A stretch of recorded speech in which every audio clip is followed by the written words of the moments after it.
good evening, everyone across the world, sports fans. I mean, anyone that pulled up a chair to tune in this evening, I'm saying good evening, especially to you as well, because when there's a conversation with MossBurgh, you know me, I'm excited. I'm anticipating the conversation like the playoff that we see, like a sports Super Bowl, like the NBA Finals. And this evening's conversation, I'm bringing to you is Melissa Graham, one of the great educators across the world. And I don't want to keep anyone waiting. I'm going to bring Melissa right in. And this is Melissa Graham, ladies and gentlemen. Thank you for joining me this evening, Miss Graham. And could you tell the people a little bit about yourself as well to Sure. introduce you? Thanks for having me. I am obviously Melissa Graham. I am a teacher in Columbus City Schools in my 20th year. Um, Not all 20 years in Columbus City Schools, but I'm originally from Newark, right down the road, and went to college at Mount Union and moved to North Carolina to spend my first 10 years teaching down there. So I've been back up here for 10 years. And the crazy thing is when we see, women naturally as a gentleman, you wouldn't think someone is in the sports as much as you are. Mhm. And I had the chance and opportunity through the busyness of my work schedule and seeing the interview last week with yourself post game and Mr. Brown at WTP for Life, who put us all together. And when I got the text about that you wanted to have this conversation and talk your talk or your sports teams respectively, I was thrilled. I was anticipating it like a basketball game for myself in high school. And Right. I'm glad that you were able to join me this evening. And we're not going to cut the chase. We're going to give the fans what they've been wanting to see, what they've been asking for. And I know you are a fan of that team that everyone was talking about not making a playoff. I felt they should be in the playoff. I went to this place myself personally for my birthday. What made you a Notre Dame fan? Talk to us about this. I'm born and raised a Notre Dame fan. I was never, I've been around football my entire life. My uncle coached at Newark Catholic from 1971 to 1991 and won 7 state titles. And so I was that little girl that was on the field. My dad would take me to practice. I was on the field with the guys. When I was little, I woke up and would go downstairs and my dad and I would sit on the chair. I'm like 4, 5, 6 years old and watch ESPN highlights of football games uh, and basketball games. And so it's just something that I've always been around. I was a cheerleader in high school. And I always laughed because I don't have the athletic ability to play basketball, or I probably would have played basketball. But I was the one that everybody looked to, like, to even know what offense or defense was. And so I was on the field to be closer to the action, not so much. I mean, I enjoyed cheering. Don't get me wrong, but I was there because I was in the action. I was on the field. I was on the court. I knew what was going on, and so it was fun to kind of pass my knowledge along to the rest of my teammates in that aspect. But growing up, my dad is a huge Notre Dame fan, and don't get me wrong, he loves Ohio State too. And I've only been to one Ohio State game in my entire life, and that was when Rob Kelly was playing, who played for my uncle at Newark Catholic. And so that was, God, almost 30 years ago, if not a little bit longer, when Robbie was playing. And so I, I've just always been a Notre Dame fan. And it's something that, people are always like, oh, you just like winning teams. And especially when people hear that I like Duke as well. And there's a story there as well. But I've just always been a Notre Dame fan. I grew up loving Lou Holtz and seeing him on the sideline, crouch down, picking the grass, when fields were grass still, and just always being around the sport. Notre Dame was my team and has always been my team. And through all of the ups and downs that the Irish bring us year in and year out, they've taught me a lot. They've gotten me through some times, and Yes, definitely, definitely. and it's just one of those things. I remember one year for my birthday, my dad took me to see Rudy in the theater. And I until this day, I'm 42 years old. When I see Rudy, I cry at the exact same 6 spots in the movie every time. And so, it's just kind of one of those things, and it's, just the history behind it, I think, is special too. And a lot of programs can play the history card. But I just take a lot of pride in being a Notre Dame fan, and I can dish it out and I can take it. So I think that throws a lot of people off too, because here I am, a, a woman who spits facts and will come at you Yes. with some knowledge. And people, a lot of times, guys are like, "Oh, you just made that. You don't really know what you're talking about." And so, knowing Mr. Brown and working together at school, he's kind of learned that I do know what I'm talking about sometimes. So we get into quite a Yes. few conversations. I'm sure those could be some definite heated debates, being a Notre Dame Yes. woman and him being a Texas Longhorn man, Yes. and we know how those could be. Yeah. It's a special thing as well. When I heard that when we were texting, you're Notre Dame, you Hmm. Duke. Hmm. Actually, my brother is a Notre Dame diehard, just as yourself, Hmm. and he bleeds Duke blue and blue through and through. Hmm. And I was just so amazed to really, tap in and learn some of those things because, like you just mentioned about the tradition, the history, I think a lot of people, yes, they have their own history, but until you're actually, a visitor, you're on a recruit visit and you see the history, that's behind Notre Dame, I think it's a different understanding. And when you hear people speak about it, walking the streets as I did when I went down for that visit and seeing the game. So I could totally understand your feeling and what you mean when it speaks on the history. And tapping into when you mentioned growing up as a young girl in football, seeing it every day, being 5 years old, sitting on the couch watching ESPN with your pops, as I call my dad, if you don't mind me saying No, you're pops. fine. Talk to me about those times. How was your school days? How was your weeks? How was that battle as a young lady being into sports? I can't remember the name of the movie. I'm trying to think of it, maybe too hard, but it gives me that thought of that movie with that young lady that loved sports, and Blind she or was not the right blind there with side. her dad. I know exactly. And now I can't think of it. Remember the Titans. And her Yes, dad is the yes, coach. yes. Yeah. I am that little girl. And now I'm just grown. Um, you know, again, being around my uncle and my dad, being not so much on the coaching staff, but being involved with my uncle JD at Notre Catholic for years, growing up around football. To this day, I call it me and my group of old men. But obviously, once I was cheering in high school, I couldn't go to different football games every night. But Yeah. there's a group of us, and my dad including, and we go to a different football game every Friday night, a different high school football game every Friday night, and we go across this state. One of my kind of favorite stories is to tell, and people probably don't even know where this is at, but um, one of the Hoyne brothers was playing for St. Henry, and they were playing in Versailles, Mm. at Versailles. And if you've never been to Versailles, the high school stadium butts right up against a neighborhood.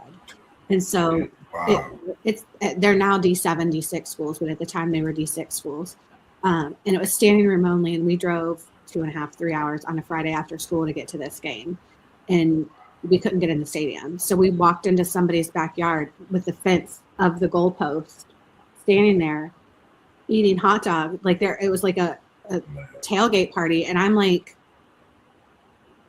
it might have been a playoff game. And I'm maybe 13, 14. I might have been in middle school, standing with this group of guys, my dad and the guys, watching a high school football game. And so it's just something that I've always been passionate about. My dad always, he takes the blame. He's like, I did this to you. I'm every time, cause I'll go at it with anybody. And he's like, yeah, this one's on me. Sorry guys. Like I created this.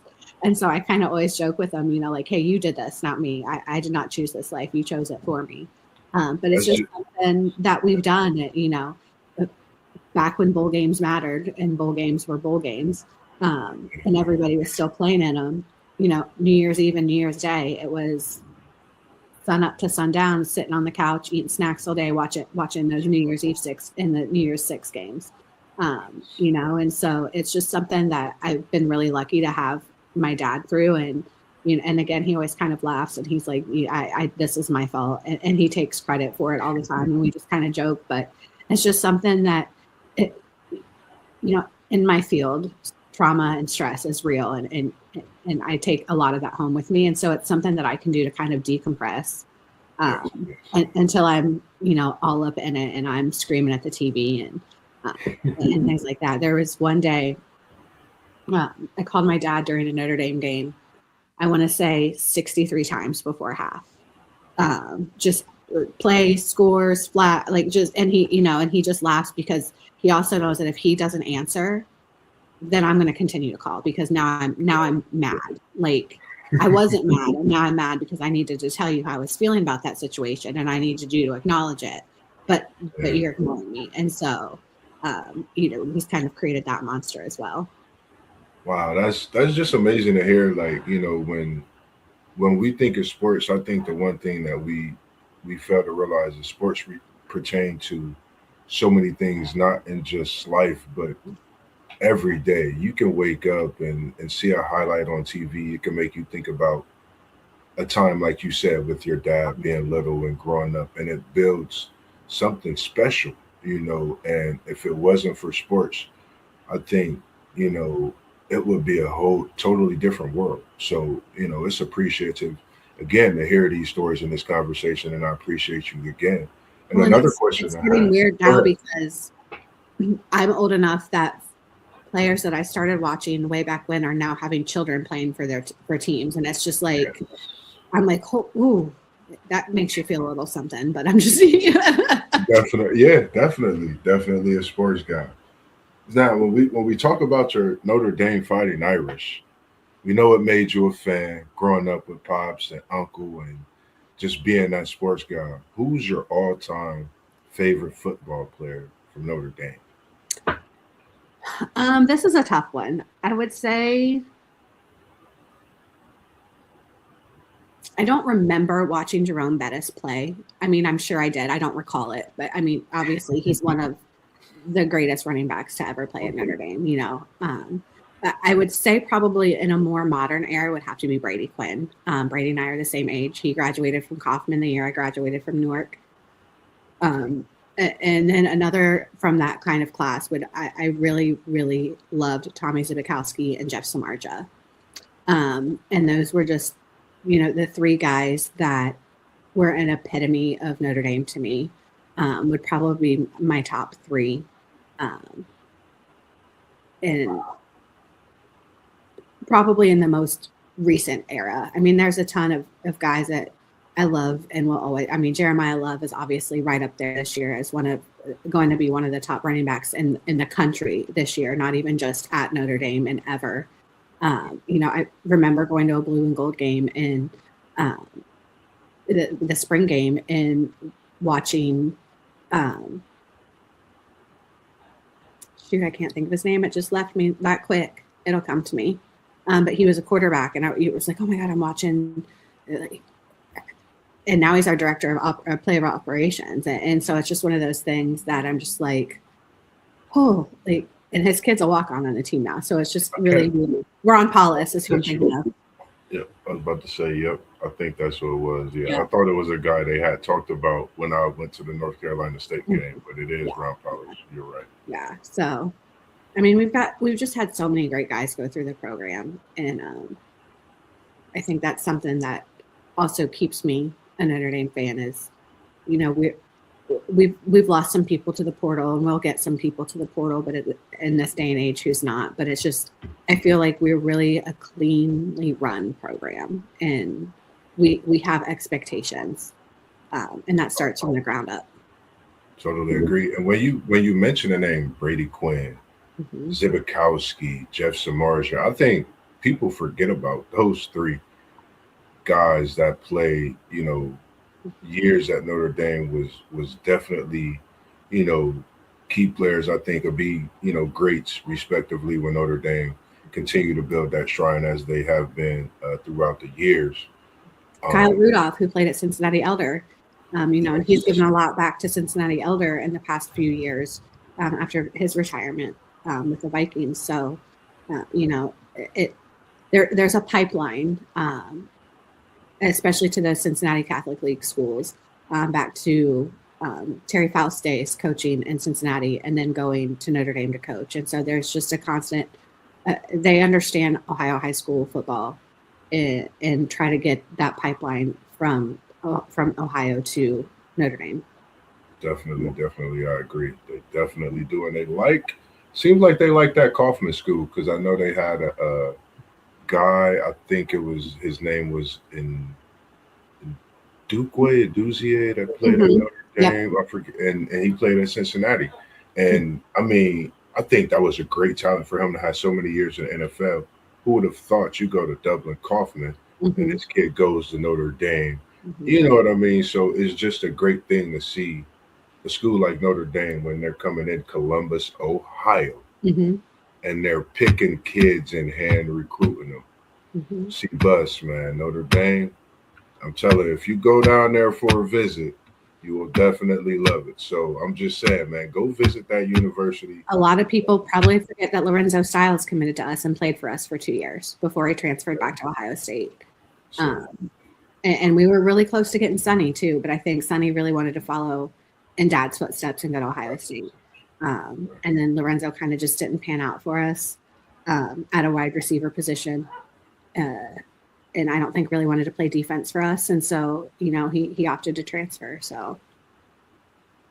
And when you speak about things like that, the coach that you have there, I think has made a difference in these type of movements with Notre Dame. When you're talking about big time players coming in as 5 stars, transfer portal, former 5 stars, or they may drop a star being in that portal, but he brings them back up to that prominent 5-star, and they go on these 10-win seasons. How long do you believe Marcus Freeman will remain at Notre Dame? And I did get the picture from you with Coach Freeman. I'm not for sure if that was at a basketball game that you were at. That was a great picture, by the way. I'm sure you got many stories to tell as well. But yeah, I was actually I took 2 sweatshirts. I was actually in South Bend for the Duke Notre Dame basketball game. And so I was sitting with a player's parents and ended up moving to the student section because they were on break.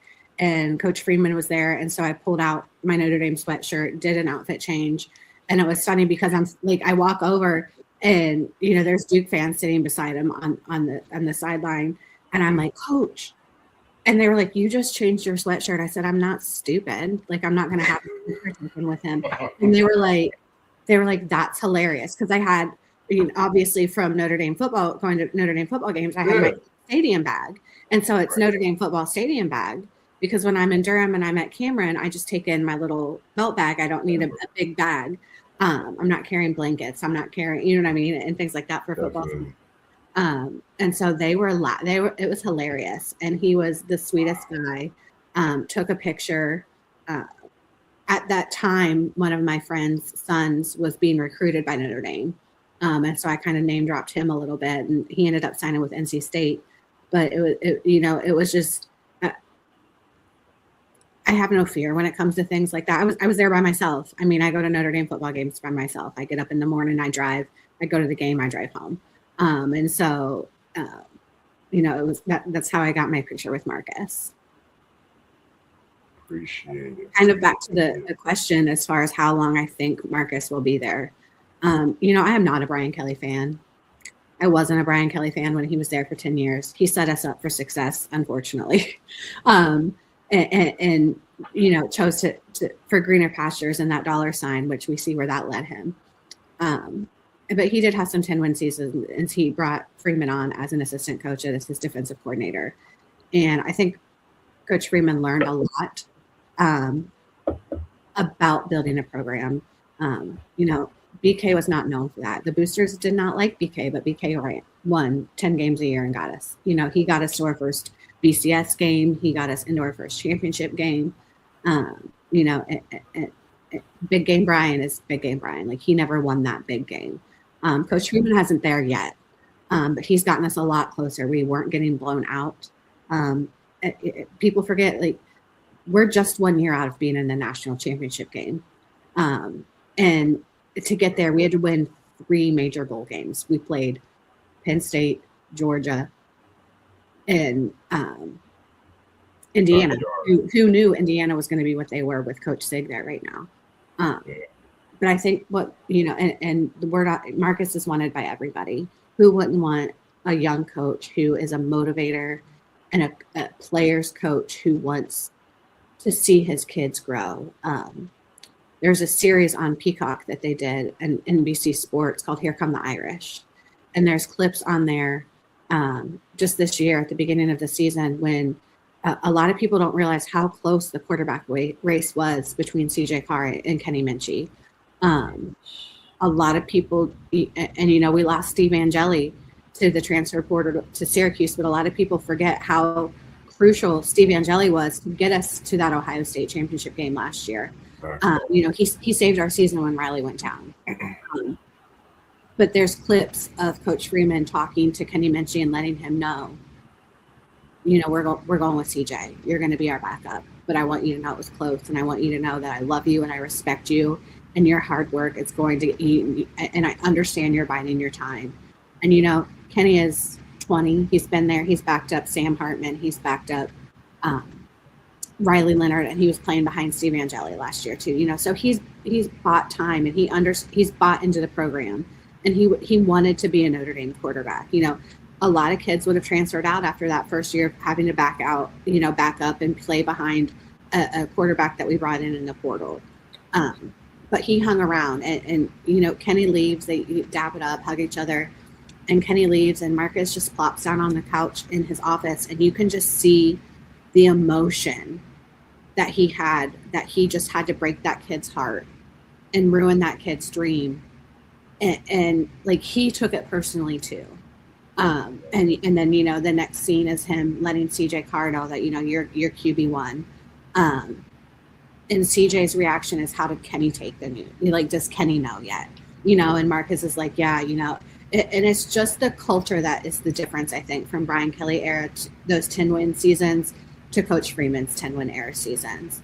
I hold grudges like nobody else. I'm half Catholic. I'm a Notre Dame fan.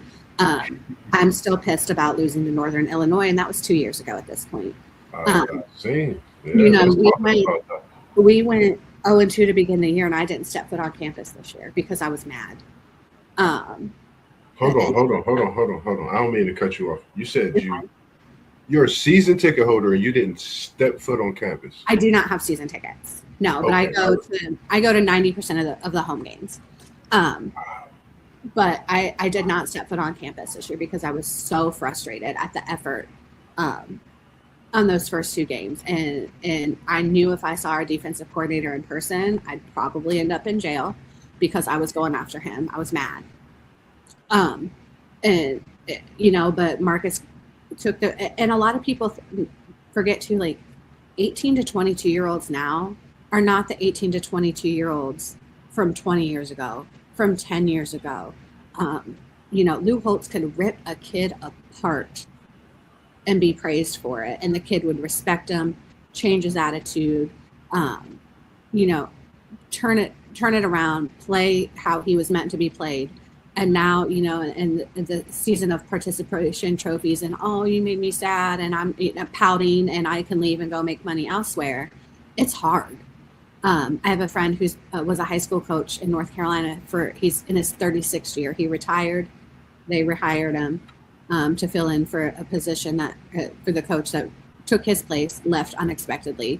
And he's like, I don't know how I've done it so long. It's not like it was, when I first started. So kind of having that background knowledge too, but I really think that Marcus Freeman wants to win a national championship with Notre Dame, and I think he's going to build it, and he's going to do it. Into it. You ran yourself right into that next question as well about the championship. Yeah. Will Notre Dame finally get a championship in the upcoming season, and why? What's your thoughts on that? We are so close. We were so close last year.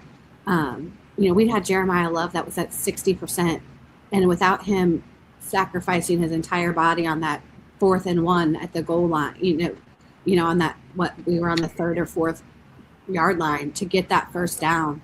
That shows you right there that the kids want to win for their program and for their coach, and for each other, which I think a lot of people forget about too, especially in this day and age of the portal and NIL and all of that these kids came to Notre Dame because they wanted to play for the program.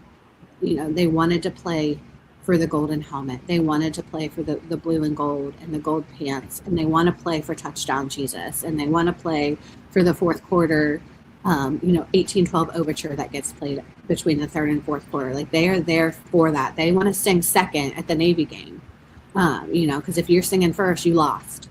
And so they just want to do it all for each other. And I think that culture shift is something that we've needed so much to get us to that next step.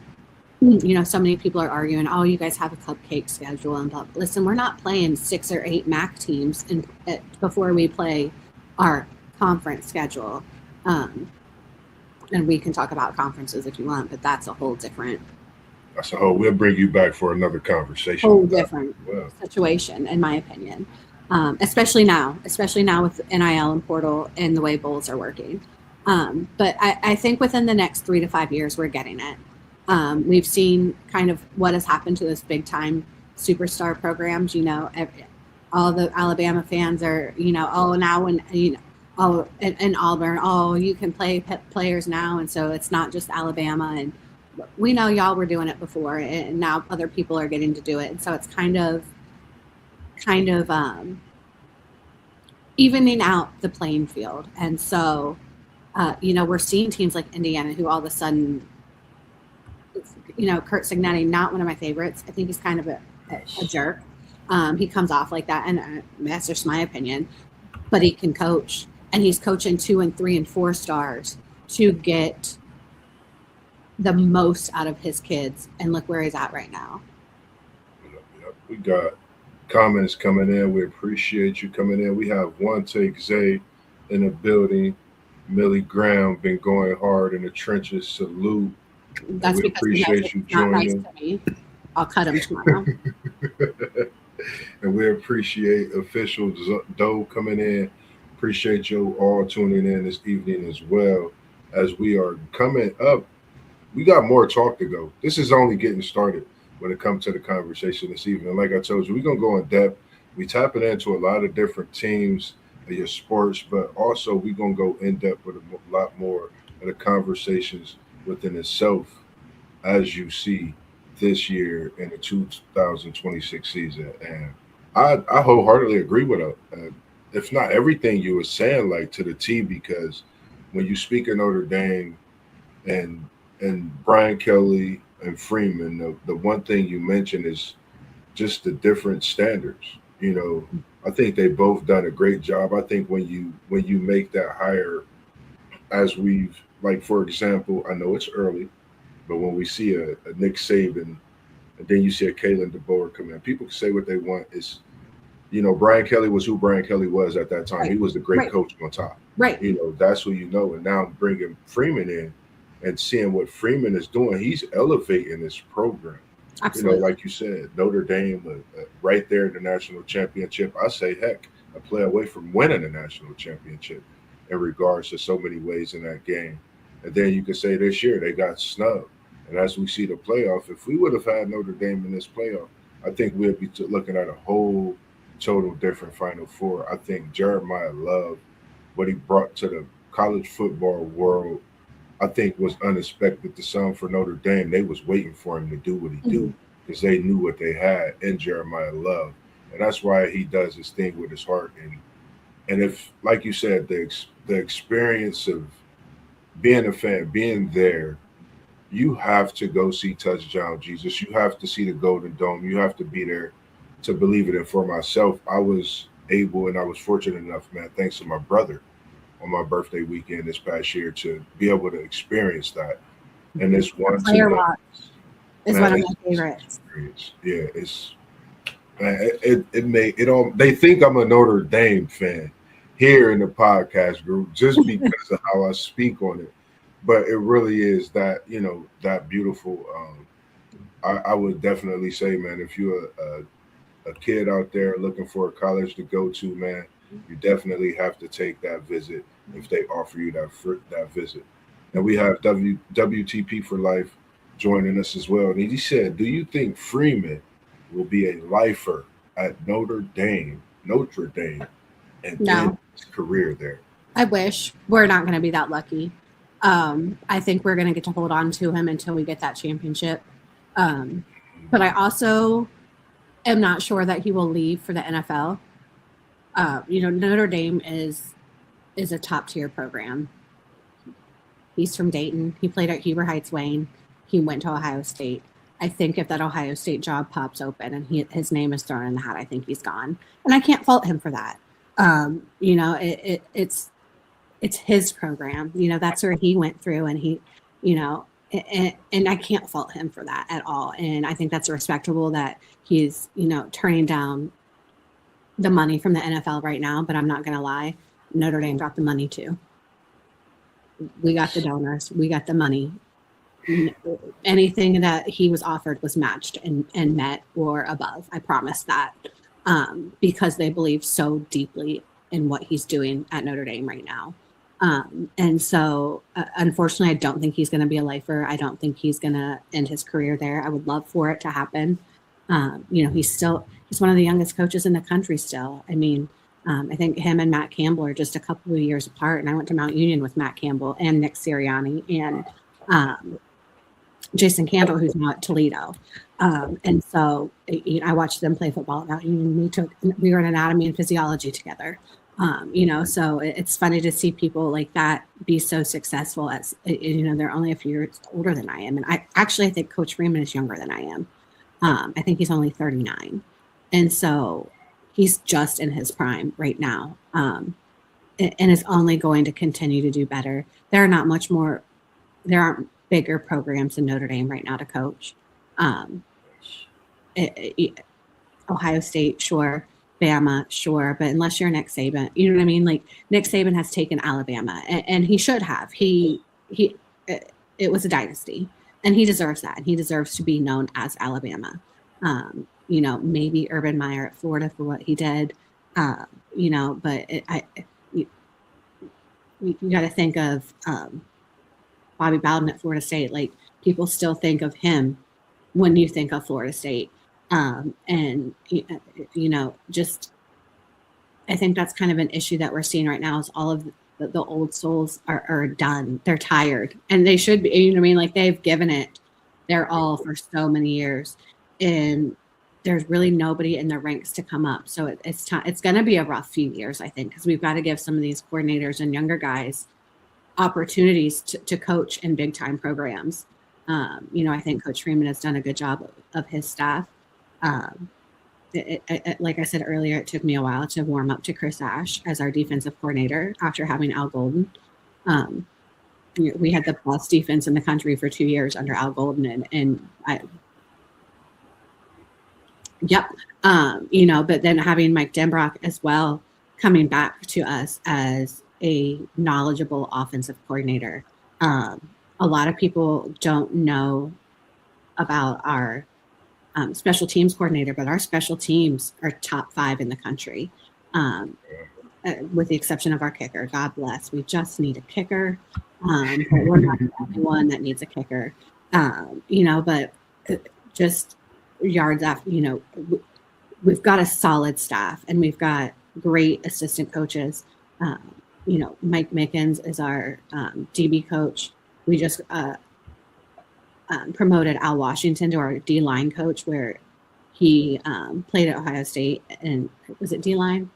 We just promoted him to his actual position where he played with Ohio State and coached at Cincinnati before with Coach Freeman as well. But like, we're moving guys up the ranks, and I think that says a lot too when you can look out.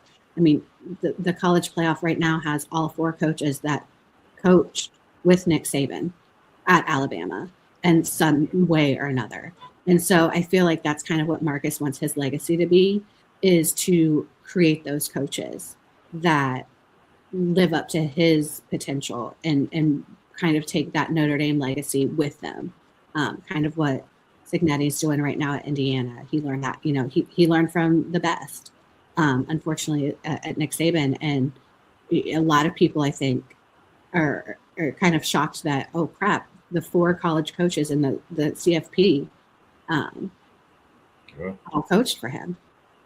So, and that leads me. I know you said that he won't end his career there, But the metaphor to what you just said is the fact that Nick Saban is retired. Hmm. And I think seeing that one of his former coaches being in the NFL and being a Bengal fan where Golden is at, Hmm. knowing the success that the Bengals had this second half of the latter season with that defense. It could be possible, Miss Graham, that this man could retire at Notre Dame. Hmm. I like his chances with what he's built. Being a young, successful coach, Hmm. why not end your tenure in your legacy that you've built?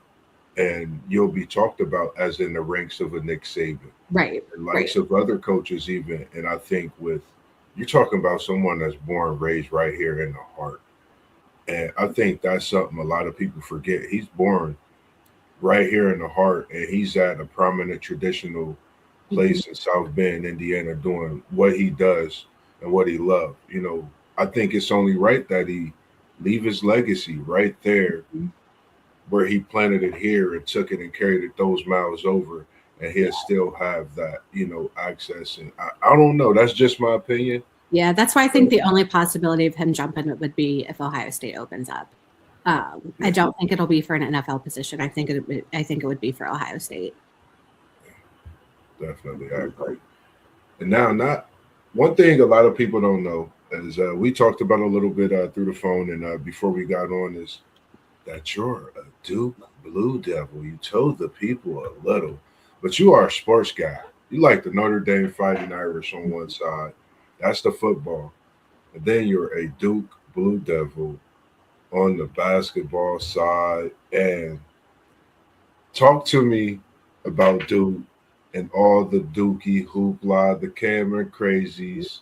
What made you a Duke Blue Devil? Talk to me a little about these.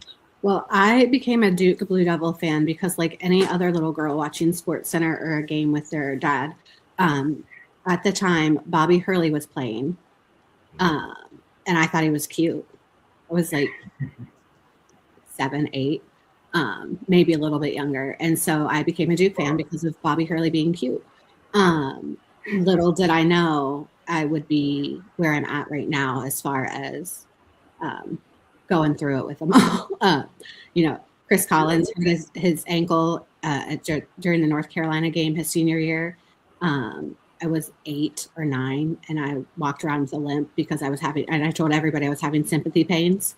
Some people might think I'm psycho, a little bit psycho about it. But I, when I graduated college, I moved to 15 minutes outside of Durham because that's where I'd always wanted to live was Durham. And so that's where I started my teaching career. So I was 15 minutes from campus. Um, and it's funny, I'm actually um, friends with Nolan Smith and his wife. And then his sister, Sydney, and I are really good friends. And so she was actually at the game last night. And so as I'm losing my mind last night watching the first half of the game, as anybody should have, she's texted me. She's like, I'm here. I'm yelling. I'm like, listen, get the phone to John. And she's like, I'm like, get him the phone. And so it's just something that, again, when I cheered, I loved being able to be on the court. I am the only cheerleader probably at Newark High School history that has ever gotten a technical foul. Um, and Hold on. Not to cut you off. You got a technical foul as a cheerleader. yeah, we were playing Zanesville, who we hate. And I hate their coach, Aaron Holt. I hated Scott Aaron Holt with all of my heart. Hated him. And we were playing at Newark. And I don't know if you've ever been to Jimmy Allen, but the cheerleaders kind of stand at an angle. And I always stood because Yes. I'm a mover. I always stood underneath the hoop and underneath the basket. So they called a foul on somebody, and I was not thrilled with it. So we called a cheer, and I kind of punched the official. I didn't move out of the way. And you're right there. Like I played at Newark. I played at East. We played Newark a few Yeah, years. yeah, Man, I um, have memories against Black. So many memories there, man. yeah. Mikey was playing, and so it. I've never seen Jeff Quackenbush be so mad at me. And I worked for Quack. I was his office aide, and I did a lot of stuff with Cat Camp. And to this day, that same year, we were playing at Gahanna, and I had a paper with me because I was scrapbooking at the time, and I had a Duke scrapbook, and I gave it to my dad, and he was sitting up top of the stands at Gahanna in their old gym. So, I mean, the visitor stands weren't that high, and it was a close game. I mean, Gahanna had a couple kids. I think that was the year that Tom Izzo got his first guy from Gahanna. And so, I mean, and it was a close game. The officials were horrible. And I'm yelling on the sideline cheering, and all of a sudden a call gets made and a paper comes flying across Quackenbush's head. Now, Quack is 6'8", 6'9", 6'10". I mean, he's a tall guy. It's his first year coaching. First year as the head coach. He coached under Gary Walters for years. And so I noticed my paper on the floor, and my dad got pissed and launched the paper. So that's one of Quackenbush's favorite stories to tell. When I walk in, he's always like, "Do you have a paper?" And I'm like, "Shut up." But I'm like out on the court, like gathering up the paper because I was like, I need this for my scrapbook. Like we just gotten beat by Casey Jacobson at Stanford, or just beaten them by like 2, and it was a really close game the night before, and I needed the paper, so I got it before I had it on the bus to Gahanna. But to say we're passionate fans is something. But yeah, I mean, yeah. Amazing. When you think of Duke basketball, you think of the Blue Bloods national championships. Of course, you think of Coach K and his excellence. But I think when you think of Duke basketball now, a lot of people, I think, when it comes to the coach at Duke, John Shire, they forget one of the 3-point shooters that everyone feared when he played at Duke. If I'm not mistaken, won a national championship. Was one of the top 3-point shooters in the ACC multiple years, All-American. I mean, his resume, and you mentioned Nolan Smith as well. When they played together, you're talking about a backcourt that had an IQ of 1 to none. Mm-hmm. Now, when you see this Duke team this year, and you see, I believe that Nolan Smith on that bench, if I'm not mistaken, with that Duke team, and you see some of the intangibles that this team has, is there anything that you can kind of recall from that championship team with Shire and this team that they have this year? Tell me about this team you see. Yeah, Nolan is actually now the head coach at Tennessee State this year. He had left the program and went to work for Kenny Payne at Louisville for a couple of years. Okay. A lot of people might not know that Nolan's dad passed away unexpectedly. And he was a big Louisville player, and Nolan was very young. And so he wanted to get back to Louisville. That's where they were from. When his dad played there and he was working there, and Kenny Payne was a close family friend. So Nolan took that jump to leave Duke and go coach with Kenny, but he's now the head coach at Tennessee State, and they're doing awesome. I'm actually going to go down and see them Martin Luther King weekend. Send my prayers, even though, send my prayers, man. Never know. And so, one thing that John has done differently, which I struggle with, and it's just in recent years, Coach K always had former players on his bench. And John did for a while, and now we just have Chris Carrawell, who's our associate head coach, and then Tyler Thornton, who's back as an assistant coach, who took Will Avery's position this year. And we have Emmanuel Dildy, who was at Oklahoma, and then Evan Brads, who I believe was at Utah at the Jazz. And so we've got some new non-Duke people on our bench, which is it's still weird for me to see, because I'm used to looking down the line and seeing Duke point guard, Duke point guard, Duke big. And, so that's kind of been a change in what John has done. But I think still the culture is still there from Coach K. You always saw Coach K with his hand like this, and he's just cussing the kid out right next to him. Again, back in the day where you could just tear into somebody's butt over a play. In my group chat last night, I was like, Coach K had pulled all these 5 starters and played the towel guys at this point last night. If you want to play, go, because these jokers aren't doing it. We've had a rough 4-game stretch of effort of not meeting those expectations. And Coach K has written multiple books on teams and leadership and what it means to be a team. And so I laugh because I'm old. I'm an old school person. I love a team shoe, and it's weird for me to see everybody wearing whatever shoe. It's just weird for me. It's weird. Yeah. And so it's just something that I'm old heart about. Like I love a team shoe. When your shirt's not tucked in, I get mad. I'm just like, you look sloppy. Like I know you're out there playing a game, but let's we're Duke. Look like we're Duke. Act like we're Duke. When Coach K announced his retirement and announced that John was taking over, he got a lot of hate for it and all of the farewell tour and blah blah blah. But what a lot of people don't know either is that is when he brought in John brought in and started interviewing Rachel Baker, who is our NIL person, our director of, I forget her actual title, but we brought her in from Nike. And Coach K has a great relationship with Phil Knight out at Nike. He's got his own gym out at Nike headquarters out in Oregon. And so, bringing another female into this position, she's our general manager. And so she was the first GM in college basketball, came in, to help John with that transition, the farewell tour. It wasn't a farewell tour. Coach K knew exactly what he was doing. He's a genius. John was recruiting anybody anyway, but he wanted John to make sure he was recruiting the kids he wanted, not the kids Coach K wanted, and to set up and build his program. Coach K didn't go to a game at Cameron that first year at all, because he wanted John to be John and to do what John wanted to do, which I think it takes a lot. I mean, you coached there for 42 years and you're stepping back and the court's named after you. You're the one that finally got air conditioning brought into Cameron, because it gets hot and it got hot and, people crazies are passing out all the time. Fans are passing out all the time, and so setting John up for his own success, I think, is what has made John where we're at right now and where we have been.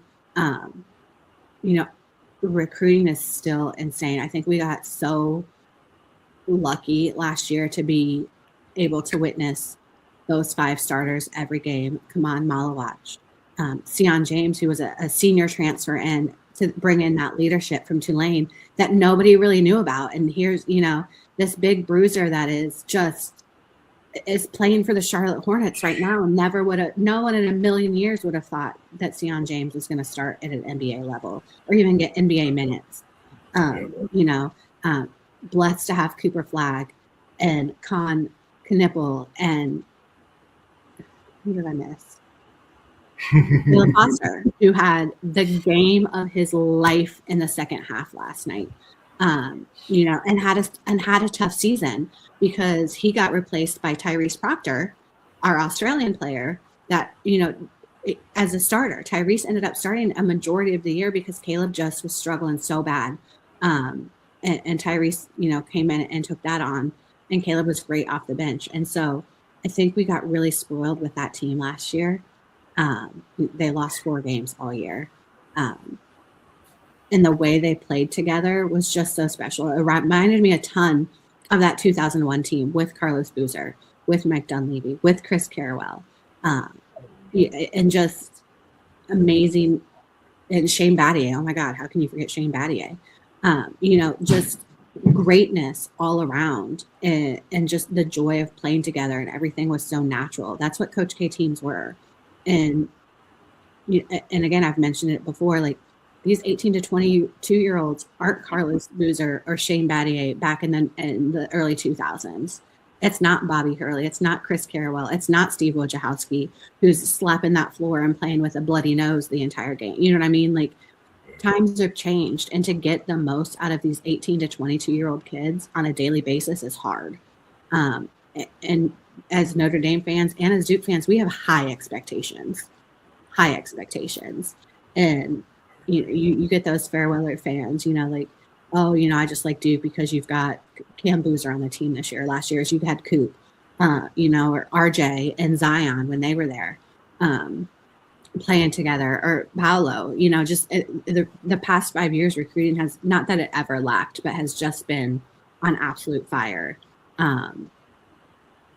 It's as a Duke fan, it's great to see that Coach K retired and didn't leave the program, because he left it into the person that was going to do the best to continue on and create his own legacy at that point. I agree. And when you was just mentioning so much at Duke, when it comes to some of the former players, you mentioned one of the new names, and it's a boozer. Cam. That boozer, Cam. Talk to me about Cam, and then the brother next Yeah. beside him that a lot of people forget about. I hmm call them the Booze Brothers, hmm because people think of booze and they think of drinking, but they hmm giving you booze with a splash, and it's on the hmm court. Talk to me about the Booze Brothers. Yeah, What's your Caden is thought? actually starting at point guard right now to kind of take some of that ball handling off of Caleb, so Caleb can be more of a shooter and a driver. Um, Cam and Caden have played together forever, obviously. And when you grow up and your dad is Carlos Boozer, one thing you're going to have is fundamentals and footwork. And Cam's got great footwork down on the block. Caden is a guard, and they're not much shorter. Caden's only a couple inches shorter than Cam. But they played Columbus. I forget, it was Columbus something, but out of Miami, and they won 4 state titles in Florida. And they weren't at IMG, they weren't at Mount Verd, they were playing together in Miami. You know what I mean? And so they weren't at one of those specialty schools. And I'm sure Columbus is one of a typical specialty school in Florida for athletes, but you don't hear about it as often as you hear about IMG and Mount Verd. Just kind of like Chaminade Madonna, where Jeremiah Smith is from, for Ohio State, played football there. That is a public school. That is a Miami-Dade public school. And so, Prolific Prep has now moved to West Palm Beach out of California. And we've got a kid from Upper Arlington that's down there right now. Alex Smith was at Upper Arlington, and he transferred down to play at Prolific this year, who's already committed to Ohio State. And so, where was I going? Cam and Caden have played against the best of the best their entire life. And it's fun to see them on breaks together, because Caden knows where Cam is going, and Cam knows where Caden is going. It's that twin telepathy, and I've played together forever. And it's fun to see, kind of shake each other off. And it's just fun to see. Carlos stood the entire game last night. I could not be a parent watching my kid play that high level intensity at Duke, any big time program, and just keep myself calm, cool, and collected, because words were flying out of my mouth last night. And it's just, and again, I bring back to, I watched Carlos win a championship. And now his kids are there, and they have a chance to win a championship. I do see that question. I think Cam is one and done. I think Caden will be back. You think Cam is one and done? You think Caden will be back? And when we speak on that, Cam being one and done, Caden being back, do you think Duke goes to the Final Four, or do you think they can win the championship this season? Or do you think this team is better than last year's team? Talk to me about this. Me personally, last year's team was I thought this team was number one a couple of weeks ago when they ranked Arizona number one based on the battle tests that they have had. I don't know. John did a great job scheduling this year, because we did not. The ACC was down last year, and again, we can talk about conferences later. But our preseason and non-conference schedule was not where it needed to be able to compete. We were 30. We lost 4 games last year. We got to the Final Four game and had Houston beat, and we're up. And then we just played not to lose. And I think that's a young coach not quite sure how to change that perspective of young guys' minds in a big situation. I mean, we started 4 freshmen and a junior. Coop turned 18 in the beginning of, or at the very end of January last year. So he was 17 when the season started. You know, Kaman Malawach came over and had only played organized basketball for 4 or 5 years before he comes to Duke and is doing what he's doing, you know, and just loving every bit of it. I think personally, this year's team on paper looks better. Last year's team performed better at this point in the season. This year's team went through that gauntlet of our preseason non-conference schedule. You know, losing to Texas Tech, we did exactly what we did against Houston. We played not to lose, and we lost. We had no reason to lose that game, and we did. The last 4 games, our defense, with the exception of the second half last night, our defense has been horrible. Absolute hands down. We're not calling out screens. We're not switching quick enough. We're not closing out. Just been horrible, and that has not been up to Duke standards. I'm friends with a couple of guys who actually do some podcasts just on Duke basketball and have weekly meetings with John. And I was like, did you ask him if he's going to fix anything? Like, is he tearing into butts? Like, what? Because I'm over it. Like, we're over not seeing defense being played. You know, we struggled. We should have beat Lipscomb by 60 and struggled with them in that first half and took the second half away. You know, we should have beaten Texas Tech. We struggled against Georgia Tech, who, again, for all of the geniuses at Duke, I would love for somebody to take a study and do a study on why every team that plays against Duke shoots like the 96 Bulls every time they play us. Without fail. Georgia Tech made 3 3-pointers on the season coming into play us and made 6 in the first 3 minutes of the game. Like, how does that happen? Louisville last night, the Khalifa guy made 1 the whole year and went 4 for 4. Crazy. I mean, they were shooting into the Atlantic Ocean. They couldn't miss.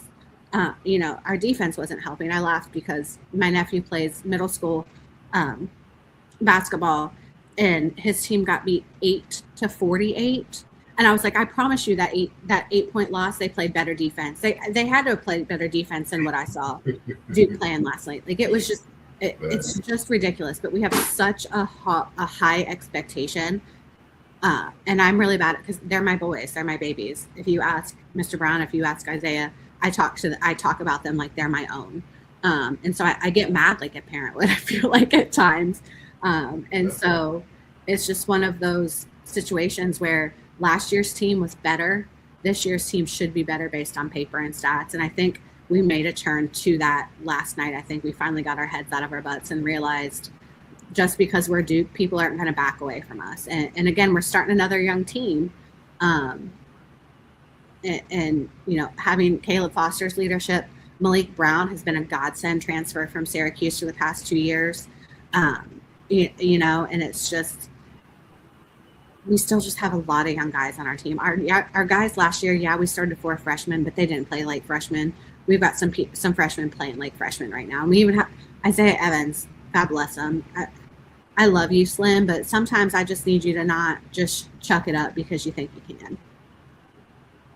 Understandable. And seeing where you guys are, ranked number 6, 14-1, coming off a big win at Louisville. I think, you know, for me, I have you guys in a Final Four, not knowing what the Final Four look like. That's just where I'm at right now. I went from being a Kentucky fan last year to talk about AJ DeBanza once I seen him sign during college football season. I'm now a BYU fan. Mm-mm. That's how big the signing was for me personally. I've been watching their basketball.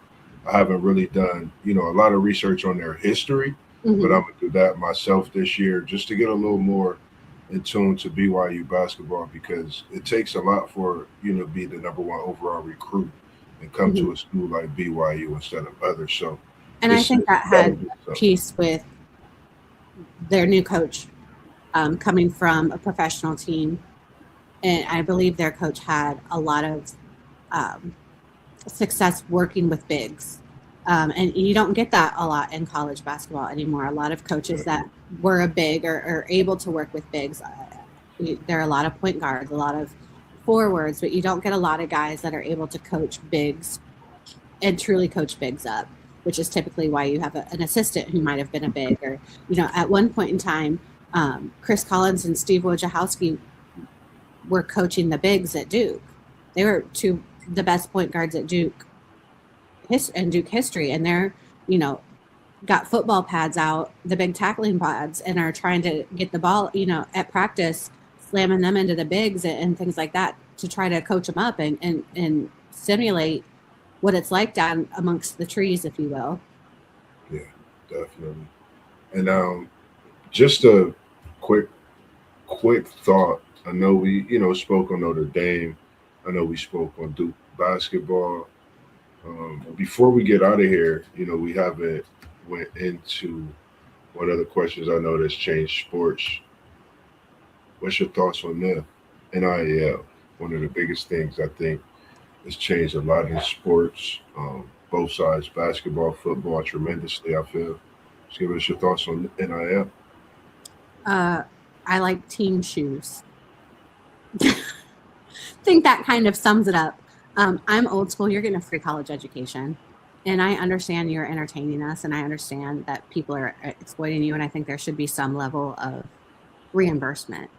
I think it's gotten completely out of hand. I think the portal has gotten completely out of hand. We've got Chad Baker-Mazara, who's at USC now, who's damn near 30, playing for his 8th college basketball program, just trying to make the money. Hang it up. It's time. Like Perry Ellis played longer at Kansas, and he didn't get an NIL deal. And it's so he was good. He was good. And I think it's taking a toll on coaches, especially in basketball. If you look, Tom Izzo, Bill Self, why are names not coming up? Rick Barnes. Those are some of the older guys that are left, some of the OGs that are left, that are hanging around, Patino and Calipari. When Cal is talking about Scott Drew at Baylor bringing in a player that signed an NBA contract and played 2 ways to come in and be able to play immediately at Baylor, when you're pissing Cal off, I don't know if he's mad about it or if he's mad he didn't figure it out first. You know what I mean? But either way, something has to be done about it. Something has to be, especially, I think football does a little bit better of a job managing the NIL and the portal, because they have the committee, and it's a little bit different, I think, where college basketball, it is an absolute free for all. And, they've talked about getting a czar forever. But there are just no rules, it seems like. Like you can transfer from division to division and not lose eligibility. You can go play pro. You can play pro overseas and come over and still have eligibility. And we've got a kid on our team right now, Dame Sarr, played pro in Spain from Italy. But he was 14 and 15 and 16, which is different. Then a 23-year-old guy that's got drafted 2 years ago, played G League, went overseas and decided, I don't want to do it. I want to go back to college. Like it's hard for me to support that, but I'm just so old school still. The transfer portal, again, that plays into NIL shopping. Players are announcing that I re-signed to stay at my You didn't re-sign anything. You got in there, and that's where you committed to play. And if you don't want to play there, then get your release and go. But you got to sit out of here, or you got to give that NIL money back, and figure out life. Like there's life after college football. There's life after professional football. There's life after college basketball, and there's life after professional basketball. Not everybody's LeBron James. and going to play till they're 42, 43, 44 years old. And I think people are tired of seeing LeBron because he's struggling now. You know what I mean? Like, they're like, dude, hang it up. Like, you gave us a ton of great years. Give us that farewell tour. Yeah, Man. you know, That's what I'm ready for. You gave us those years. You made your announcement. You came back. You left. You went back. Like, we're good. You know, and it's funny because LeBron and I are the same age.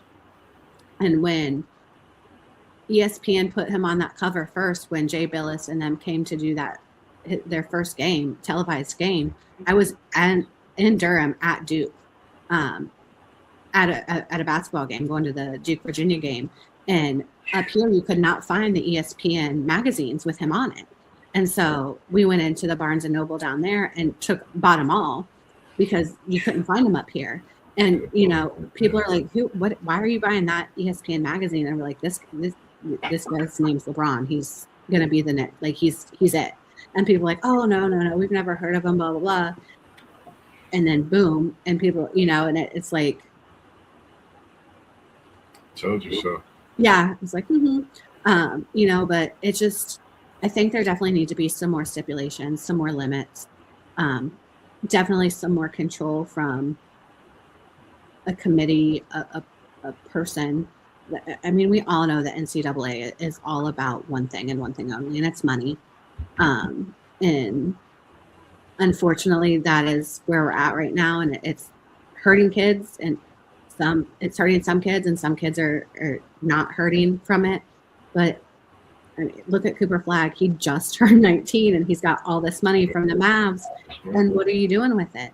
I look back at Jay Will, you know, graduated from Duke, get drafted by the Bulls, and you go buy a motorcycle and in your career. Yeah. When young people have stupid amounts of money and no leadership or nobody to help, stupid things happen. And Jay Will's mom was a principal. He had a great family, and he still chose to be stupid.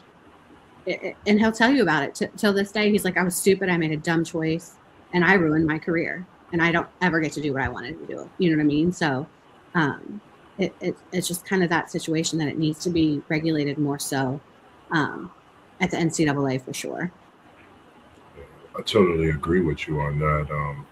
For me, you know, we talk about it all the time. Different thoughts on them. One thing we come with is they definitely need to get a hang to it. You know, it's a lot of athletes, a lot of kids, and they forget that they're students first. You got to be a student before you're an athlete, and sometimes you get, you know, lost in what they are, with all this money out in the world to just give away because of a sport they play. And like you said, it can't be forgotten of what they are actually doing after their sport. There's life after it. So we can't not put them through the right things and necessary steps. And I think definitely need to be held, you know, accountable for those things, and people need to come together and find out the best situation for this moving forward, which is something we talk about and, like I said, agree upon.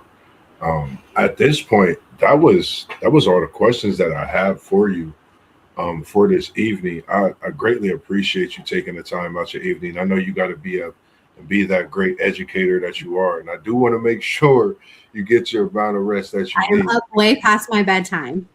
I know if you don't get that rest, you know, it's definitely going to be a different day, but I know you'll make sure the day is bright for those kids anyway, as you always have done throughout your tenure and throughout your lifetime working with the children as well. Yes, thank you so much for having me on. I was kind of shocked when Mr. Brown texted me, and I was like, what are you talking about? Yes. This is what I do. I love bringing conversations to the people, to the world, and what we do now. 2026, like I said, I definitely have you on for more talks, Duke basketball.